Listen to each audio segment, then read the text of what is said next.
Awal 600 domba, sekarang sudah bertambah 200 domba lagi. 758. Wih, Ini umur berapa ya dia? saya tahu bukan saya ibunya, Pak.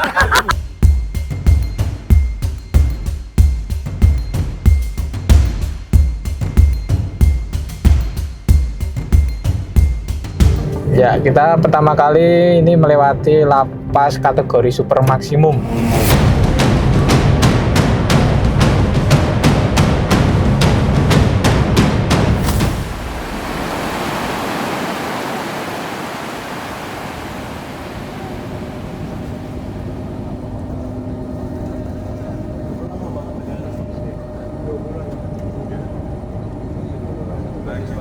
Akan nunggu mahasiswa kok.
Baik, Assalamualaikum warahmatullahi wabarakatuh. Salam kenal, saya Dedi Cahyadi, selaku Kepala Lembaga Pemasyarakatan kelas 2 Permisan. Pada hari ini kita berada di depan Lapas Permisan yang berdiri pada tahun 1908 dan ini adalah salah satu lapas tertua yang masih berada di Lapas Nusa Kambangan.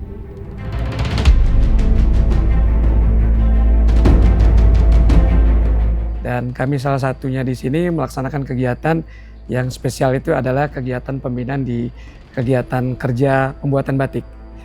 Kemudian yang kedua terkait dengan kegiatan pertanian sama ketahanan pangan yang sekarang lagi prioritas di sini adalah budidaya ayam petelur. Nanti bisa kita lihat nanti di lokasi.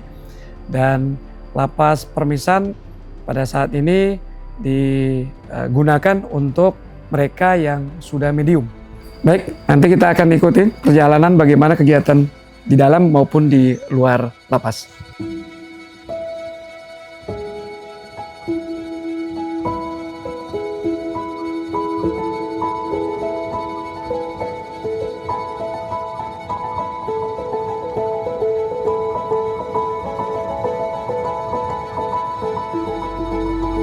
Di sini tempat kegiatan pembuatan batik khas Permisan, bisa dilihat di sini ada kegiatan mulai dari konsep pembuatan awal, kemudian canting sampai dengan tip warnaan. Nah, jadi di Lapas Permisan ini ada dua jenis batik, yaitu batik tulis dan batik cap. Desainer kita itu dari luar negeri, Ya. warga binaan dari luar negeri. Jadi ini dari Brazil dan yang satu dari Iran.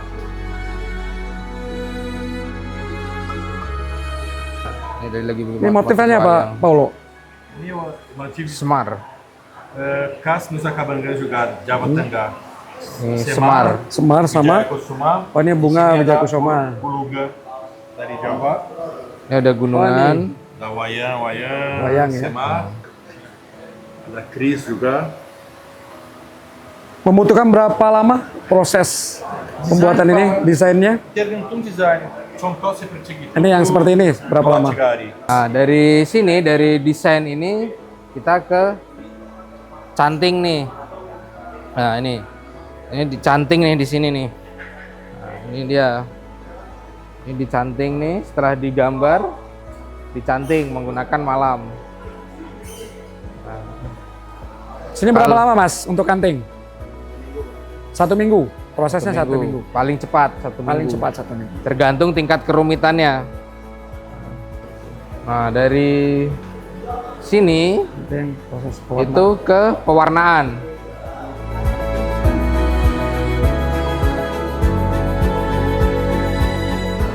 Nah, setelah tadi dicanting semua, Mbak, ini pewarnaannya. Jadi ngewarnanya kayak orang lukis. Ya. Nah, pakainya kuas. Ini saudara-saudara kita sebentar lagi sudah mau bebas ini. Ini tamping-tamping yang sudah melalui proses pembinaan yang berapa bulan lagi kalian? 4 bulan lagi. Sama?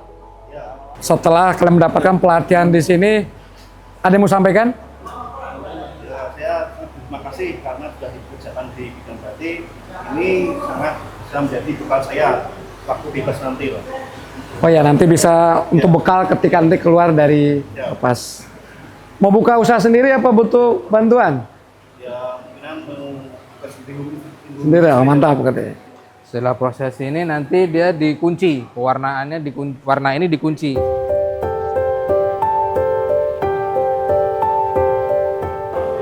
Ini contohnya ini.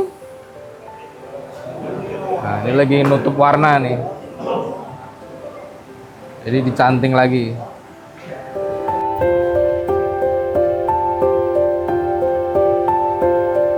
Selain batik tulis ini, ada batik cap namanya. Ini keroyokan ya nih? Habis pelatihan. Jadi belajarnya masih Ya. bersamaan. Nanti Kalau- ketika sudah lihai, mereka udah bisa megang masing-masing. Jadi hasil penjualannya itu, misalkan nih kita jual batik harganya 200.000, modalnya cuma 100.000, 100.000-nya itu 50%-nya masuk buat premi mereka. Saya sudah tinggal di Indonesia lama. Dulu aku sudah suka, tapi di sini kita punya akses sama internet juga, sama petugas, mereka bisa cari untuk kita. Terus kita selalu suka motif batik lebih laku, lebih cocok sama batik Indonesia. Motif semar, wayang, banyak burung juga, banyak bunga. Kita pilih yang bisa cocok sama batik. Gambar perlu sedikit lebih talenta, tapi ada orang yang suka canting atau blok atau cat. 1 bulan 2 bulan sudah bisa pilih di mana mau kerja. Sampai benar-benar lihai pewarnaan ini masing-masing orang beda-beda kan? Kira-kira butuh berapa lama? Ya, mereka paling 1 hari 2 hari itu Pak untuk pembiasan pertama, terus Ya. sananya udah Berarti termasuk cepat ya? masuk cepat. Karena kan mereka kan di sini tergantung niat mereka di sini. Jadi kalau mereka memang benar mau niatnya sungguh-sungguh, pasti mereka akan cepat.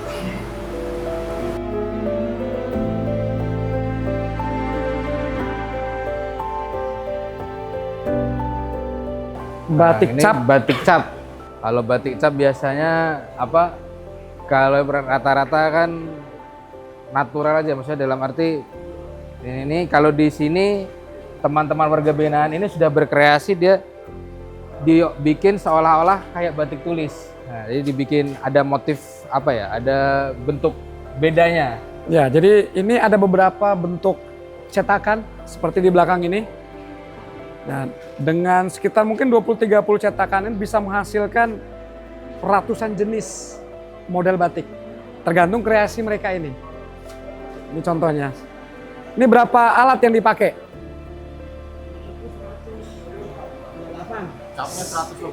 100 lebih alat yang dipakai. 100 lebih alat. Kalau sampai lupa pernah nggak? Urutannya segala macam? Enggak ya? Enggak. Karena sudah hafal ya. Karena bayangin 100 lebih alat, salah ngambil alat kan bisa berubah. Dan butuh keahlian. Dan di sini berapa orang yang mengerjakan? Ada 3 orang Pak. 3 orang ya. Ini hukuman berapa lama ini? Seumur hidup. 12. Ada yang mau disampaikan Mas? Nah, harapannya nggak apa-apa? Harapan Ini Pak, harapannya buat kedepannya itu mudah-mudahan yang untuk perubahan nanti perubahan pidana ya sedang kita usulkan. berjalan akan dengan baik. Bapak kan informasi, Setelah dapat informasi kemarin kan mudah-mudahan itu akan amin, amin. Berdoa saya mudah-mudahan ada informasi yang bisa membahagiakan kita semua. Berapa tahun? Saya 14 tahun. Ini yang latih di sini. Ini koordinator. Koordinator di sini. Bapaknya udah berapa lama di sini, Pak? Saya, maksudnya kerja di HD. Iya. Sudah 1 tahun. Masa tahanannya udah ngejalanin berapa tahun? 5 tahun.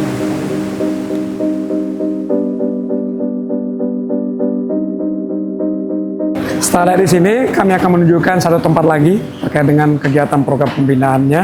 Yang di luar itu ada program kegiatan untuk peternakan ayam. Nah, ini lagi pembangunan pembuatan greenhouse. Ini khusus melon. Ini materialnya kami peroleh langsung dari hutan. Jadi materialnya yang ada di Nusa Kambangan kita manfaatkan. Kemudian yang membuat ini adalah warga binaan kami.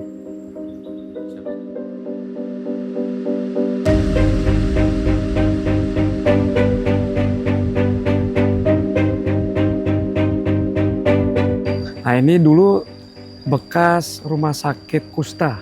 Sekarang kita manfaatkan untuk kegiatan pembinaan peternakan ayam. Dan di sini juga kami buat sampel untuk greenhouse.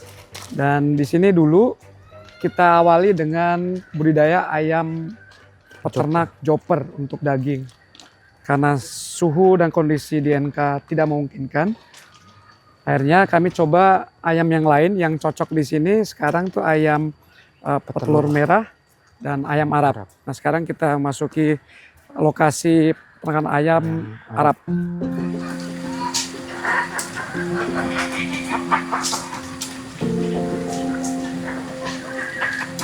Ya, telurnya persis mirip dengan ayam kampung dan konon katanya ini proteinnya lebih tinggi. Dan waktu itu kami ngambil bibitnya dari Jawa Timur dan ternyata cocok dengan lingkungan di Nusa Kambangan. Pembuatan kandang, kemudian yang settingnya semua dari warga binaan masyarakatan. Kami gunakan sejauh ini masih untuk warga binaan, jadi diambil alih oleh rekanan kami untuk kebutuhan sehari-hari. Kemudian kelebihannya kami jual di koperasi ataupun ada tamu ke sini juga rata-rata membelinya di sini.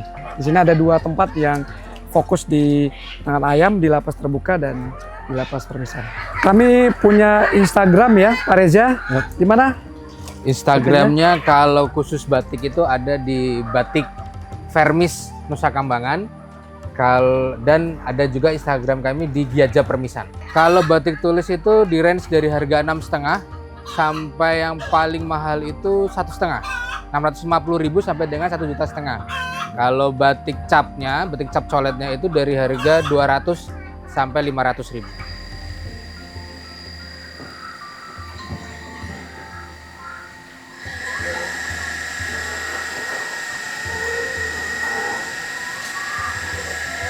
Di sini kandang A kami gunakan untuk tempat penyimpanan ayam merah petelur. Sekarang terisi lebih kurang 500 ekor, di mana tiap harinya lebih kurang 350 butir dan dikerjakan oleh 2 orang warga binaan kami.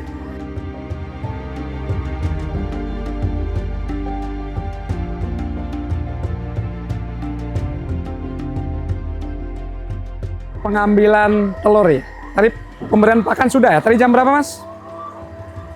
Pakan pagi. Baru selesai ya pemberian pakan, berarti lebih kurang jam 9 tadi. Ini contoh telurnya. Dan ini juga kami pasarkan untuk di beberapa lapas untuk penggunaan warga binaan untuk bahan makanannya.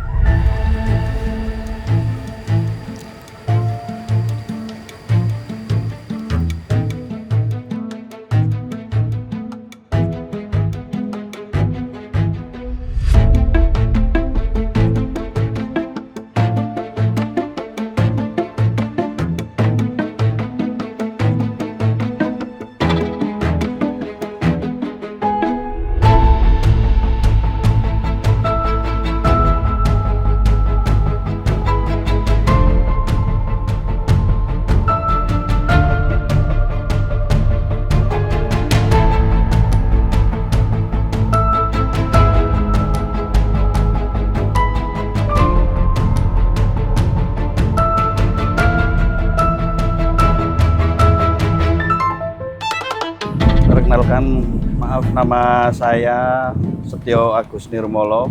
Saya petugas Lapas Pasir Putih.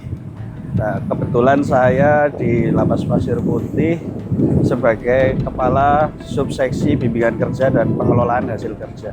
Untuk pengelolaan ada di Nusa Kambangan di dekat area Lapas Pasir Putih. Dan untuk tambak udang faname ini melibatkan 9 WBP Lapas Permisan.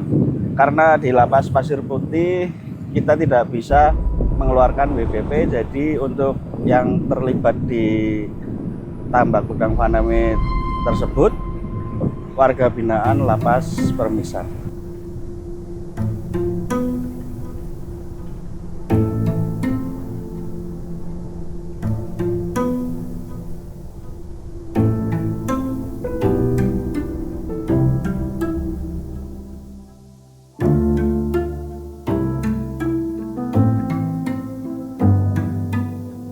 Baik, Assalamualaikum warahmatullahi wabarakatuh. Perkenalkan, nama saya Chandra Arif Saifuddin SPI. Saya di sini diberi tugas sebagai pengolah tambak. Alhamdulillah untuk tambak udang yang ada di Nusa Kambangan sendiri ini sudah tebar 4 kolam, untuk selanjutnya lagi tebar 4 kolam dan selanjutnya lagi tebar kolam. Di tambak Nusa Kambangan sendiri ini ada total 14 kolam, 2 tandon sama 12 kolam budidaya.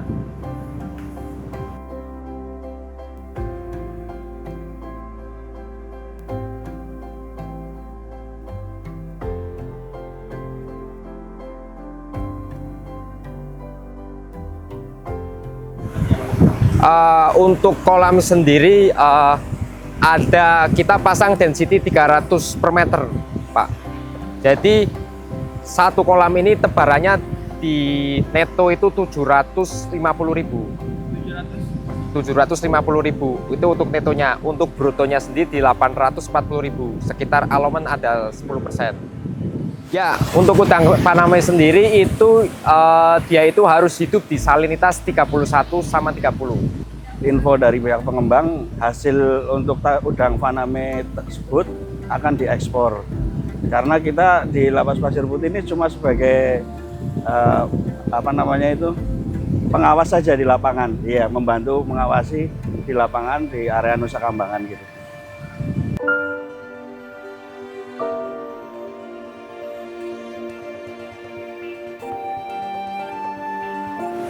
Cek anco. Cek anco. Cek anco itu kita ngecek kondisi udang. Jadi gunanya cek anco itu yang pertama kita ngontrol kondisi udang. Nah, udang itu ketika kita cek yang terutama itu di bagian ususnya, Pak. Karena ususnya itu udang itu dia mau makan pakan atau makan namanya lumpur. Jadi untuk cek anco sendiri memang kita perlu yang namanya ini rutin.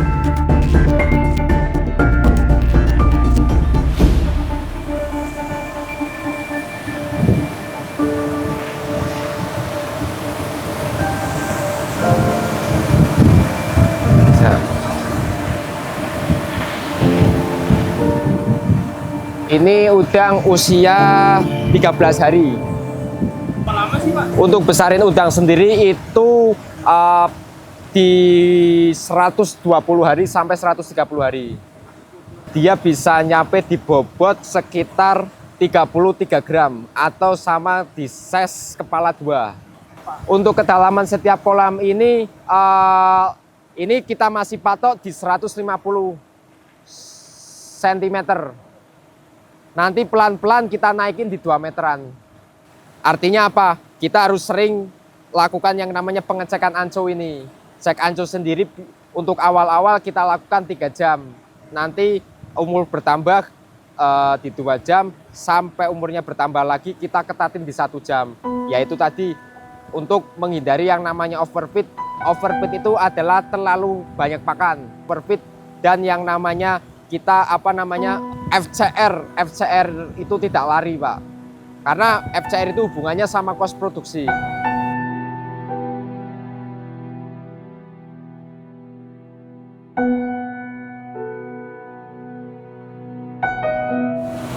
warga binaan Lapas Permisan ikut membantu turut serta membangun tambak pasir putih ya, pasir putih. Dari awal itu mulai seperti halnya memasangan HDPE, terus memasang-masang kincir, dan hampir semua warga binaan juga. Ya pengalamannya sih banyak Pak. Yang tadinya kita nggak bisa kerja, ada keterampilan bisa kerja, ya menambah pengalaman aja sih Pak. Ya dari konstruksi tambak di sini kan banyak dapat pelajaran sih Pak di sini. Jadi kedepannya kami berharap dari pihak lapas untuk warga binaan dengan adanya pelatihan ikut mengerjakan kegiatan di area tambak. Jadi nanti untuk setelah mereka pulang mungkin bisa berkarya di daerahnya masing-masing dan memulai hidup baru.